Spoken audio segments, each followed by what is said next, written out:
Greetings! Welcome to the Board Game Rundown. This is Tim. Excuse me. Being rude. I am Bob. And now, for something completely different.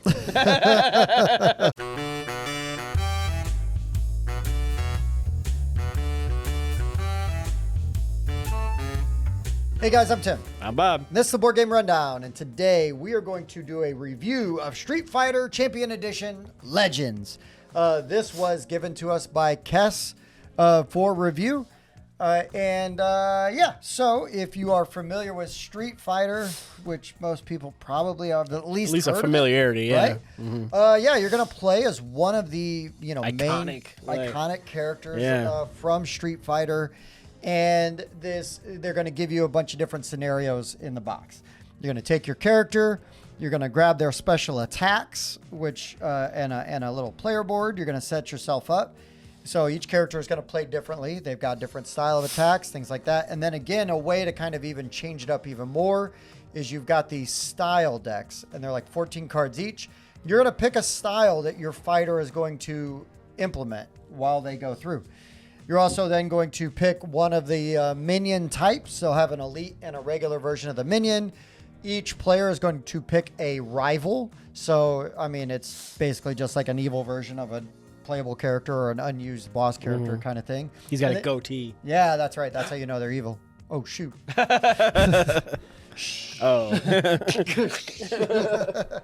And also you'll have your nemesis, which is going to be the main bad.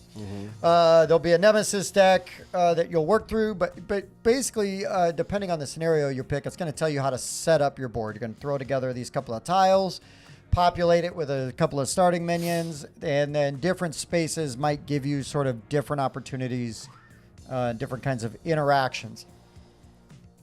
And then on your turn, you're gonna have a hand of 4 cards. You're gonna play 2 of them.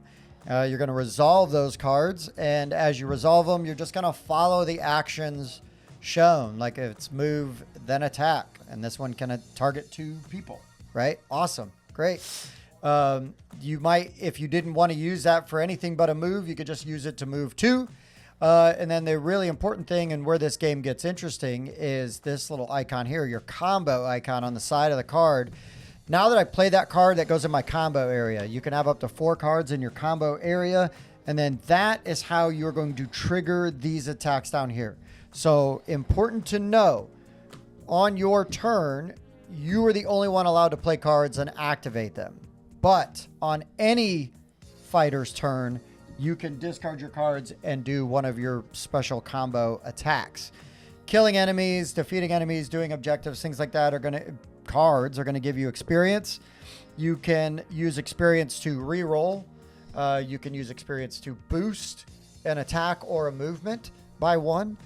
Or you could, if you save up all 3, flip over one of these abilities and get a better version.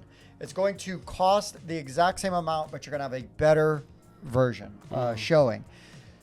If you lose all of your health, you will flip from the R1 round 1 side to round 2. Now you're going to get more health, and you're going to have another special attack, which is again unique to your character, which will cost 3 experience, and discarding basically a card with any icon on it. Plus, you have to have it to be fully leveled up. You do need to be fully leveled up to use that ability. But I mean, those are pretty strong abilities. Yes. So if I go and I take a turn, play my 2 cards, I draw 2 cards. Now we get into sort of the minion phase and all that stuff. So the minions are going to activate based on whatever it tells you that they're doing. It might be like a melee attack and then move. It might be a ranged attack, then move. Different things. And they all have different abilities. And then the same thing with the elite versions. It's usually, like from what we've seen, it's kind of like an inverse of the other one. Right. So like if one attacks with range and then moves, then the other one probably attacks with melee and then moves. But, is what it is. You've got them set up. You're going to do the whatever one you're going to do for that scenario. Then you're going to draw then your nemesis is going to move. So the nemesis of the active player only is the one that moves, and they're always going after the active player. The minions, when they move, they're going to go towards the closest player or the active player. If there's a tie, and they will not move to put themselves out of range of an attack. They will only move to get into range. So if a guy has a range of 1 and he's adjacent to you, he's not going to move. He's just going to attack and not move because he doesn't need to. He's in range. Then we would get to the nemesis phase. We would draw one of those nemesis cards. It's going to have a list of things that are going to happen, and it also has a triggering ability, a combo ability for the nemesis. So on that player board up there, they've got different abilities. So depending on the icon drawn, it could trigger something special that all the minions might do. Mm-hmm. Maybe not. Maybe you get lucky and it's one that doesn't trigger them. And then you're going to spawn minions based on the location shown there. And it'll tell you based on the icon whether it's a regular minion or an elite minion. And after you get through that deck one time, then the boss spawns. He shows up, you reset the deck, and you basically draw a new card. And then you activate that without doing the spawning. Mm-hmm. So boom, boom, boom, minions come out. And then, you're trying to complete whatever objective it is on the scenario you're doing. If one hero loses all of their health twice, you lose. Other than that, take out the boss. Yeah. Meet the objectives. Mm-hmm. And you win. Easy as pie. Well. Yeah, right. right. So let's get into our thoughts on this, Bob. Yeah. Throw some things out there. I'm sure we're going to have some... So I mean, like the game definitely I think leans heavy on the IP, right? So if you like Street Fighter, like you'll enjoy this. I thought it was really unique with the playing your cards down and doing the abilities on them, and then you're kind of adding to your combo meter and then building up these cards to try to activate your other stronger abilities like later down the road. I did really enjoy that part of it. The rule book wasn't great. Tim read the rule book to start with and was teaching me, and then in between I would take it and read it and try to find certain parts that, make sure we're doing everything right. I literally could not find a spot in there where it said to, when your deck runs out, reshuffle. I mean, you have to. You've got to. There's no way you're getting through all of this in one go of your deck. 7 turns. Yeah, so it'd be 14 cards. You got to play 2 cards each time. Yeah, so you've got to, reshuffle and whatnot, which is, basic kind of deck builder, pre-constructed deck or type of game mechanic, but you think it'd be in there at least. Well, there's some games, though, where your deck runs out, you lose. This is true, which is why we kept looking to make sure. But we're like, man, there's no way you can do it in 7 turns. So that's the way we're doing. So if we're wrong, tell us in the comments that, if you run out of cards, you're done. That makes this game even harder. The rule book wasn't super great, but the combo stuff was a lot of fun. The trying to kill the guys to get your EXs over here so that you could level up your abilities. Then you kind of wanted to take the damage so you could get to your round 2 so that you could do your big attacks. Because I almost killed the boss guy in 1 turn, but then Tim over here was almost dead. So I was like, okay, I won't deal the damage to him on the last one. I'll deal it to a minion so maybe you don't die, and he died anyway. And that kind of cost us the whole game. No, it was fine. I think there's some good bones here. But you choose one of these decks and then you're kind of stuck with it. I think it'd be interesting to maybe mix them, take half of one deck, half of another deck, something to that effect, and maybe construct a deck to make your fighting style a little bit different. Now that being said, though, these were at least built in a fashion to where I had the icons I needed to activate my abilities. And maybe if you don't pay too much attention, you're like, crap, I don't have enough of these fists. I'm never able to do this one attack I want to do. Right. So that would be something that you'd have to be careful about doing. It was still, pretty enjoyable. I wouldn't actively avoid this game, but I'm not sure I'd ever request to play it again. Sure.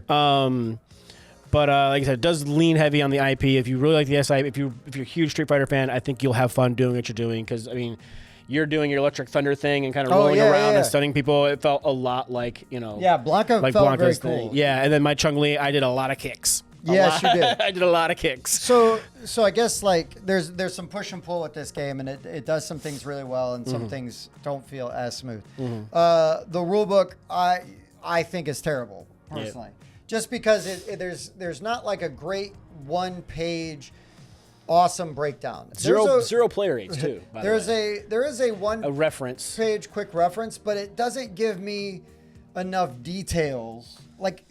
You could just add a few more details. Yeah, there's a lot of blank space on there.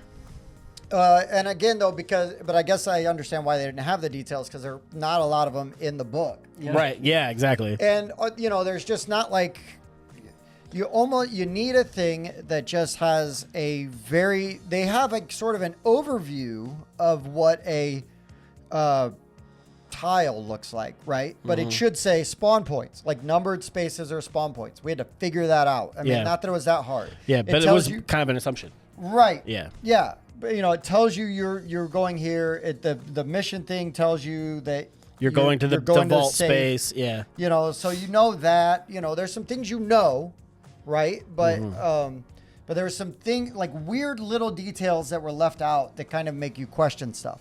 And then because of the way the rule book is written, and it's stuff is kind of spread out a little bit, like the nemesis turn is not broken down clearly enough because we played most of a game without ever using the R1 side abilities. Yeah, these guys on that thing. Yeah.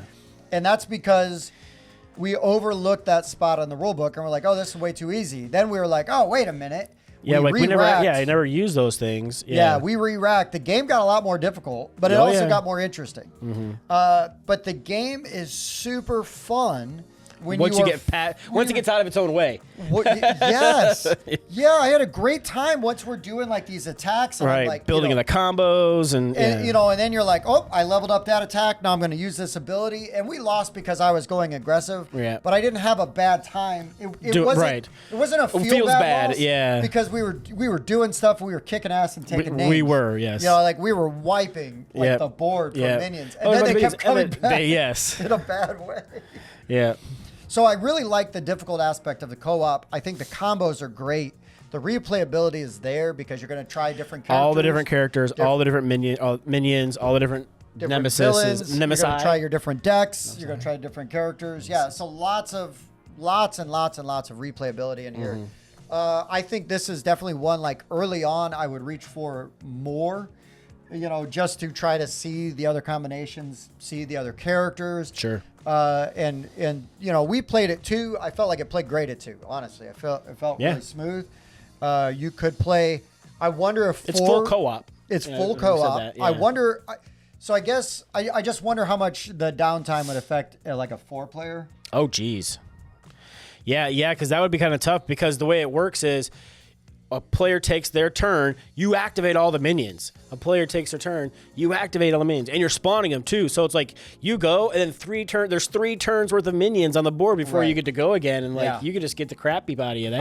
I would be tough. concerned and then the downtime. And the downtime too, sure. But at least you're kind of waiting. If you have some stuff lined up, you're kind of waiting to help out. Yeah, like, so you're going to pull that guy over here. Cool. Then I'll do my attack, range attack, and hit him, and things like that. Right. Sure. So I mean, there's opportunities. Yeah. But you're really going to get like one of those. Yeah. Because you're going to burn up at least 2 of your combo cards, probably. Typically, yeah.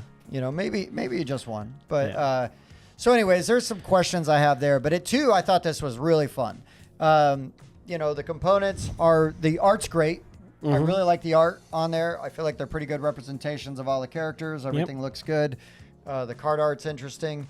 The components they're thin, Yeah, it's not like a big, thick cardboard. It's just but you don't need it. You don't. It keeps it from warping. Yeah, there's just a couple of things here, So these cars are like extra spaces, but they don't really incentivize you to try to get up on there and do them. You know what I mean? Like you can't get like the high ground. If you attack from higher up, gain an extra, boost the attack or something like that. Like that'd be kind of cool. Incentivize that a little bit.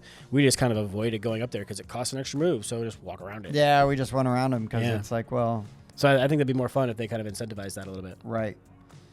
Off the top rope. Yeah. So there's a couple things, here and there. Like you said, there's some really good bones here. And I really did have a great time firing off the combos, rolling a bunch of dice. There's some dice mitigation. You're going to get bad dice rolls. It's going to happen.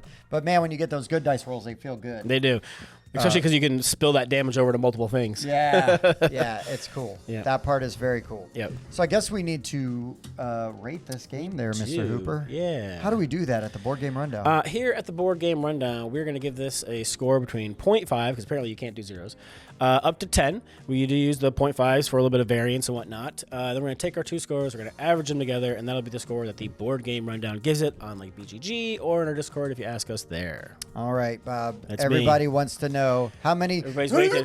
Hadouken! Yeah. do you give Street Fighter? I would give Street Fighter 6.5 Hadoukens because I don't think I need to have it in my collection. I would play it again, and that's kind of where those games fall. I think I'm going to give it 7 Sonic Breaks. 7 Sonic Breaks. All right. Sonic Break. Yep.